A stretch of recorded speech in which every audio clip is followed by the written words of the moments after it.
La première habitude, c'est que je commence toujours ma journée par un grand verre d'eau. Ça a l'air naze comme ça, comme habitude, mais tu verras que ça a contribué, avec les 11 autres habitudes que je vais te montrer, à me faire devenir une bien meilleure version de moi-même. Et c'est juste après ça.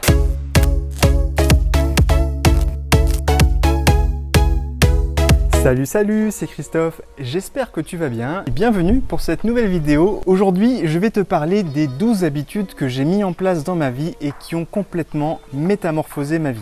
Alors, la première habitude, comme je t'ai dit en intro, c'est celle de boire de l'eau au réveil chaque matin. En réalité, je bois 2 grands verres d'eau parce qu'il faut savoir qu'après plusieurs heures de sommeil, nos organes sont grandement déshydratés et donc leurs fonctions sont amoindries. Et donc, boire de l'eau au réveil, comme ça me permet de rééquilibrer la balance hydrique de mon corps et surtout, ça aide à rebooster mes organes pour les préparer à fonctionner correctement tout au long de la journée. Et ça marche surtout pour le cerveau qui a particulièrement besoin d'eau pour fonctionner et pour être performant. Et un autre avantage de boire de l'eau comme ça dès le réveil, c'est que ça va accélérer le drainage lymphatique et du coup ça va permettre au corps d'évacuer toutes les toxines et toutes les choses qui se sont accumulées dans le corps pendant le sommeil et ça va réveiller tranquillement la plupart des organes, le système digestif notamment, et ça va contribuer à faciliter l'absorption intestinale des nutriments tout en nettoyant, on va dire, le tube digestif. Et l'autre avantage de boire à jeun, c'est que l'eau va passer très facilement les barrières et va être absorbée très rapidement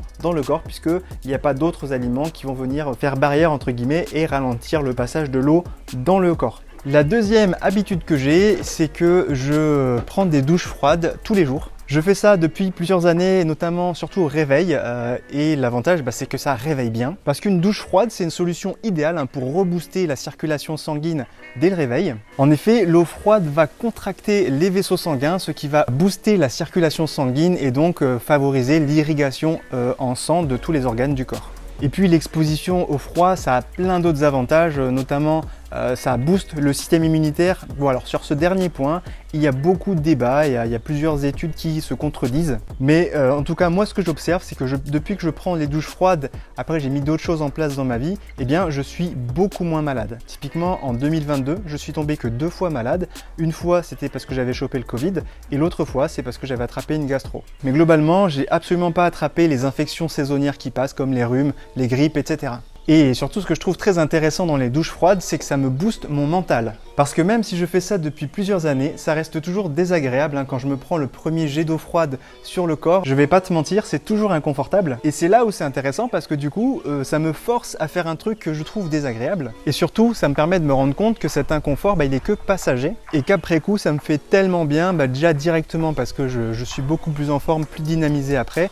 Et sur le long terme aussi, ça me fait vraiment du bien à ma santé. Donc c'est vraiment très intéressant parce que ça renforce ma discipline au quotidien et je transpose cette petite action à tout ce que je peux faire au quotidien et ça m'aide carrément. Ça m'apprend aussi à repousser la gratification immédiate qui est malheureusement selon moi un gros frein au développement personnel. Et ça me permet d'enchaîner sur l'autre habitude que j'ai mis en place, c'est-à-dire que je fais du sport 4 à 5 fois par semaine. Bon, ça tu le sais déjà, l'activité physique c'est vraiment essentiel pour le corps et pour la santé parce que le corps humain a été conçu pour bouger et non pas pour rester assis comme malheureusement nos modes de vie ultra modernes et ultra sédentaires nous poussent à faire. Et ça ne fait que contribuer à affaiblir nos corps et à abîmer notre santé petit à petit. Donc c'est super important de bouger constamment et régulièrement. D'ailleurs, la régularité est 1000 fois plus importante que l'intensité de l'effort, on va dire. Par exemple, c'est 1000 fois plus bénéfique pour la santé de s'entraîner 15 minutes 3 fois par semaine que de faire une grosse séance de 2 heures intensive une fois toutes les 3 semaines. Et d'ailleurs, le fait de m'imposer de faire du sport comme ça 4 à 5 fois par semaine, ça m'a permis de faire sauter plein de croyances que j'avais et que tu peux peut-être avoir toi aussi, à savoir que faire trop de sport, du coup on se vide complètement de notre énergie. Et bien c'est tout l'inverse qui s'est passé. J'étais de plus en plus en forme parce qu'en fait faire du sport ça redynamise et ça réénergise le corps, à condition bien sûr de faire attention à son alimentation et à la récupération, c'est-à-dire au temps de repos entre chacune de mes séances. Et ça, même si je le fais à jeun, parce que moi je fais toujours mon sport le matin, c'est là où j'ai le plus de motivation en général, parce que, encore transition parfaite vers mon habitude d'après, c'est que je pratique depuis presque 3 ans maintenant le jeûne intermittent 16h-8h. C'est-à-dire que tous les jours, je ne mange pas pendant 16 heures et je ne mange que sur une fenêtre de 8 heures, en général entre midi et 20h, et tout le reste de la journée, donc je mange pas. Donc le matin, je ne petit déjeune pas et je ne mange rien avant entre midi et 14 heures on va dire. Le jeûne intermittent, pourquoi je le fais? Parce que voilà, il a énormément d'avantages et de bénéfices pour le corps. Déjà, c'est pour moi le meilleur moyen de perdre du gras durablement et surtout efficacement, sans faire de mal à son corps et sans régime restrictif. Le jeûne intermittent est aussi reconnu pour renforcer le système immunitaire et redonner de l'énergie.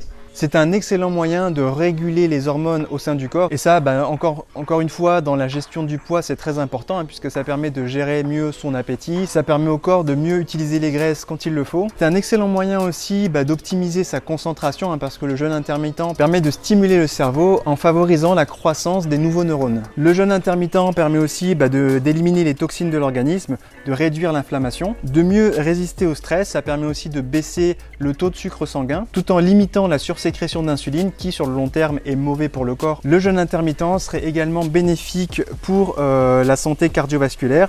Ça augmenterait l'espérance de vie et ça réduirait le risque de développer des maladies chroniques comme le cancer, le diabète ou les maladies cardiovasculaires. Bon, allez, je vais me poser ici parce qu'à force de marcher partout, ça fait des changements de luminosité, ça doit être pas très agréable à regarder. Donc je vais enchaîner sur mon habitude suivante, c'est que j'ai arrêté la consommation d'alcool. Je vais pas te refaire le topo sur le pourquoi parce que moi je trouve que l'alcool est extrêmement dangereux pour la santé et ça, je t'apprends rien en te disant ça parce que déjà ça te déglingue le cerveau et les neurones.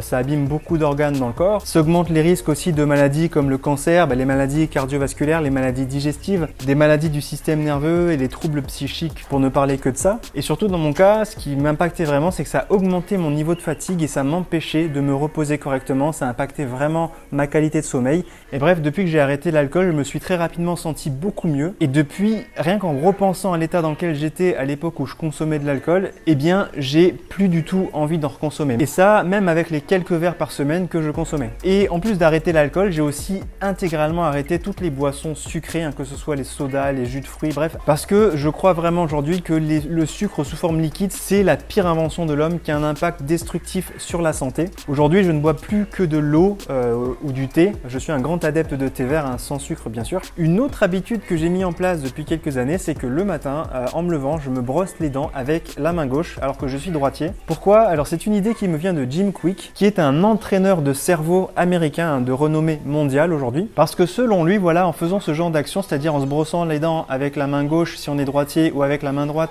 si on est gaucher, ça permet au cerveau de se développer en forçant la création de nouvelles connexions neuronales. Et ça, c'est dû à la nouveauté. En gros, quand on casse les routines, quand on force le cerveau à faire des choses inhabituelles, eh bien, il finit par se renforcer, par se développer. L'habitude suivante que j'ai mise en place, c'est que tous les jours, je pratique la respiration de la méthode Wim Hof. Alors, si jamais tu ne connais pas Wim Hof, c'est un Hollandais célèbre qu'on connaît aussi sous le nom de Iceman ou l'homme de glace. Il est surtout connu pour faire des choses un peu bizarres. En gros, il s'expose au froid, il se met dans des bains de glace et il a inventé une méthode de respiration bizarre où en fait on se met volontairement en hyperventilation et selon lui, grâce à ça, il arriverait à maîtriser plein de parties du cerveau qu'en temps normal on n'arrive pas et il sait contrôler son système immunitaire.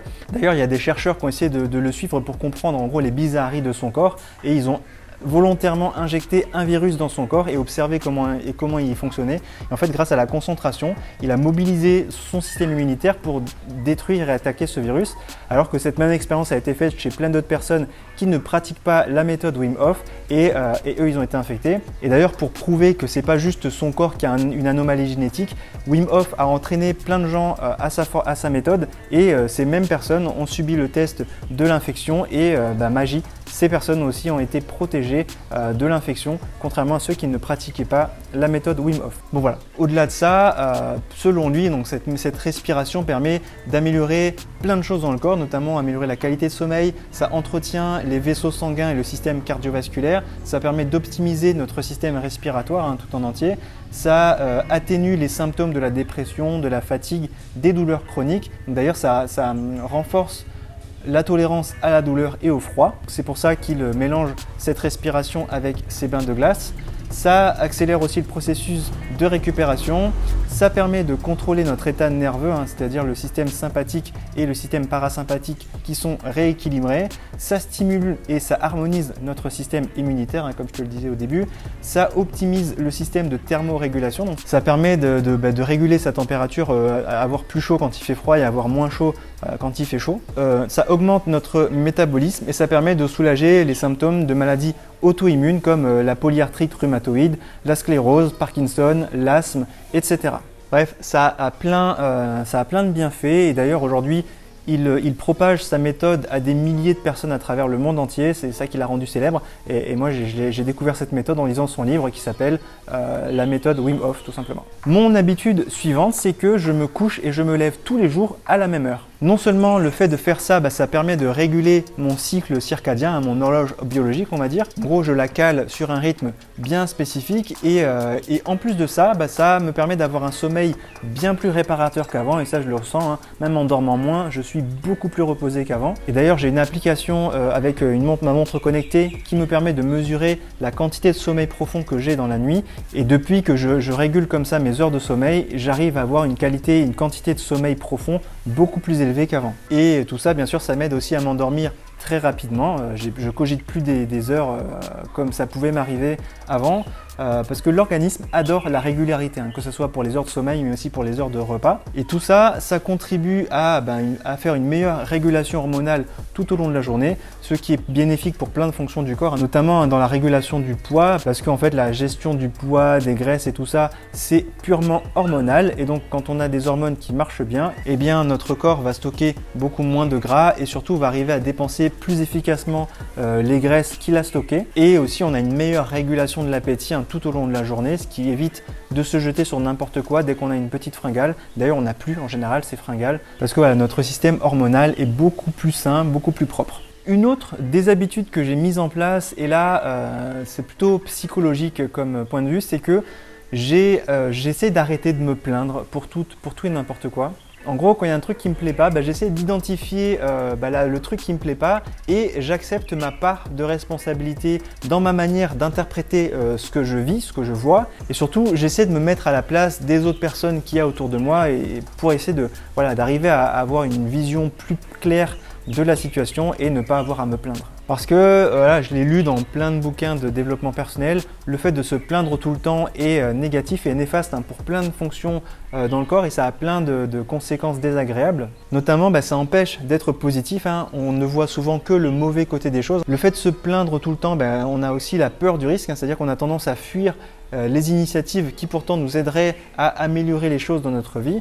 Se plaindre tout le temps aussi, c'est une source de paresse, hein, c'est une très bonne excuse où on est hésitant pour tout, on fait pas ce qu'on devrait faire et malheureusement en faisant ça, on fait fuir aussi le succès. Il y a plein de choses bien qui pourraient nous arriver et qui ne nous arrivent pas parce qu'on préfère se plaindre, on préfère se ranger derrière ces idées négatives, hein. Et puis c'est beaucoup plus facile de se plaindre que d'être constructif, donc voilà, c'est souvent par facilité qu'on fait ça. Et puis le fait de se plaindre, ça détruit le potentiel de la productivité et surtout ça prédispose aux échecs incessants. Donc en gros, en lisant ça, moi mon but c'est de réussir, j'ai envie d'avoir plein de succès dans la vie et bien le fait de me plaindre tout le temps, ça aide pas du tout, donc j'ai choisi d'arrêter de me plaindre le plus possible. C'est pas facile, mais clairement aujourd'hui je vois les résultats positifs que ça a d'arrêter de me plaindre et c'est vraiment très cool. Pour te donner un exemple des choses que j'ai faites ces dernières années, plutôt que de continuer à me plaindre que mon employeur me payait pas assez, et bien en fait j'ai fait le choix de quitter le monde du salariat, d'entreprendre, de créer mon entreprise et de fabriquer moi-même les revenus que j'estimais mériter entre guillemets, et jusque là ça me réussit pas mal, donc en fait je suis très content d'avoir fait ce choix et alors que si j'avais continué à me plaindre et à rien changer, rien n'aurait changé. Une autre habitude que j'ai mis en place, c'est de me lancer même quand je ne suis pas prêt. Alors ça c'était un gros frein que j'avais et tu connais peut-être ça toi aussi, en fait quand tu as envie de te lancer dans un projet innovant voire ambitieux, et bien le premier frein à ça c'est de te dire mince, t'as pas tous les outils qu'il te faut donc tu pourras jamais te lancer, ou tu peux pas te lancer tant que t'as pas tout ce qu'il te faut. Par exemple, avant de démarrer cette chaîne YouTube, je m'étais dit que pour faire une chaîne YouTube il faut plein de matériel, il faut une caméra, il faut un ordinateur puissant pour faire le montage, il faut des lumières, il faut un super micro, il faut tout ça, et en gros c'était une excuse formidable pour procrastiner et repousser toujours à plus tard le lancement de cette chaîne. Et un jour je me suis dit mais bon sang, si je me lance pas maintenant, je me lancerai jamais parce que il manquera toujours un truc, rien n'est jamais parfait, donc tant qu'on attend d'être prêt, on fera jamais rien. Et donc en gros, j'ai juste pris un jour mon téléphone, je me suis filmé, donc tu regarderas mes premières vidéos, tu verras la qualité est pas du tout au rendez-vous. Voilà, c'est très sombre, ça marche pas des masses, le micro, la qualité du son est pourrie, mais voilà, je me suis quand même lancé et petit à petit, à force de le faire, j'ai fini par m'améliorer, j'ai fini par trouver comment optimiser la qualité de l'image, la qualité du son, et voilà, je me base sur sur le principe qui dit que on n'a pas besoin d'être bon pour commencer, mais par contre il faut commencer pour devenir bon. Et voilà, moi c'est quelque chose que j'essaie d'appliquer tous les jours et je suis très satisfait du résultat. Avant-dernière habitude que j'ai mis en place, c'est que j'ai arrêté de regretter en gros les choses que j'ai pas faites et j'utilise ça comme une leçon. Parce que clairement, j'ai fait ça toute mon enfance. J'étais toujours, je me disais toujours, et si seulement j'avais fait ci comme ci, si seulement j'avais fait ça comme ça, et ça me rendait extrêmement malheureux. En gros, j'étais jamais satisfait de ce qui m'arrivait parce que je me disais toujours, j'aurais pu le faire autrement. Alors qu'aujourd'hui, voilà, j'ai complètement arrêté ça et je me rends compte et j'essaie du coup, comme je te disais, d'apprendre ma leçon.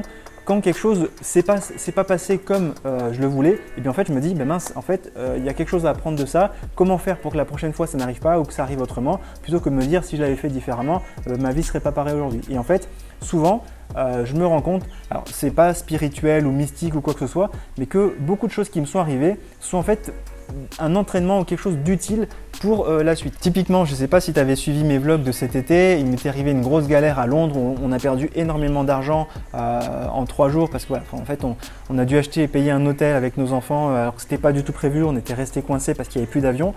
Et bien en fait, rien que cette épreuve, sur le coup j'aurais pu me dire mais mon Dieu, si on n'avait pas pris cet avion pour Londres, ça nous serait jamais arrivé. Mais en réalité, c'est que en ayant eu cette expérience aujourd'hui, ça m'a permis de rebondir et dès le mois de septembre, j'ai essayé de trouver un moyen de régénérer l'argent que j'ai dépensé et qu'on a perdu entre guillemets. Et très vite, voilà, j'ai trouvé une solution, j'ai mis en place des choses et ça m'a permis aujourd'hui de générer bien plus de revenus que je générais depuis le début de l'année et j'ai déjà en 3 mois après largement remboursé les dépenses que j'ai eues à Londres. Et voilà, si j'avais pas eu cette expérience, clairement, j'aurais jamais mis ces choses-là en place et j'en serais peut-être pas au point où j'en suis aujourd'hui. Et enfin, la dernière habitude, en tout cas celle que je te présente dans cette vidéo, c'est que j'ai choisi d'apprendre tous les jours. En gros, je me force tous les jours d'apprendre au moins quelque chose de nouveau, que ce soit dans un livre, dans un podcast, dans une émission, dans une vidéo, que ce soit sur mathématiques ou pas. Mais voilà, c'est extrêmement bénéfique plutôt que de gaspiller mon temps à scroller sur les réseaux sociaux. Et bien voilà, j'apprends toujours, des fois ça peut prendre 5 minutes, 10 minutes, 1 heure, peu importe. Et ça m'aide vraiment à m'améliorer et à aller toujours plus loin dans mon quotidien. Bon, en réalité, j'ai un secret à dire. J'ai toujours une petite addiction à Candy Crush qu'il faut absolument que j'arrive à traiter. Mais bon, ça, j'y travaille et je te reparlerai de ça un peu plus tard peut-être. Donc voilà, la conclusion à tout ça, c'est que toutes ces choses que j'ai mis en place, en fait, aujourd'hui, me remplissent de satisfaction quand je repense et quand je refais le bilan de comment j'étais avant de mettre ces habitudes en place et aujourd'hui. Mais ça m'empêche pas non plus de continuer à remettre en question tout ce que je fais, d'analyser et de tirer des leçons de tout ça pour encore améliorer des choses que je peux améliorer. Et Dieu sait que j'ai encore énormément de choses à apprendre, mais c'est ça aussi qui est super excitant et qui me pousse à continuer à me lever tous les matins pour faire des choses encore plus ambitieuses, encore plus exceptionnelles, encore plus excitantes. Bien, j'espère que cette vidéo t'aura appris des choses, t'aura apporté des idées, peut-être même inspiré pour toi aussi mettre en place des habitudes qui changeraient ta vie. Si c'est le cas, n'hésite pas à me mettre un pouce bleu, comme toujours, ça m'aide vraiment à améliorer ma visibilité sur YouTube. Pense aussi à t'abonner à ma chaîne pour ne pas rater toutes mes autres vidéos, pour regarder mes anciennes vidéos, tout ça dans le but d'apprendre plein de choses que je diffuse toutes les semaines sur cette chaîne. Moi je te donne rendez-vous la semaine prochaine pour une nouvelle vidéo. D'ici là, comme toujours, prends soin de toi, ciao ciao.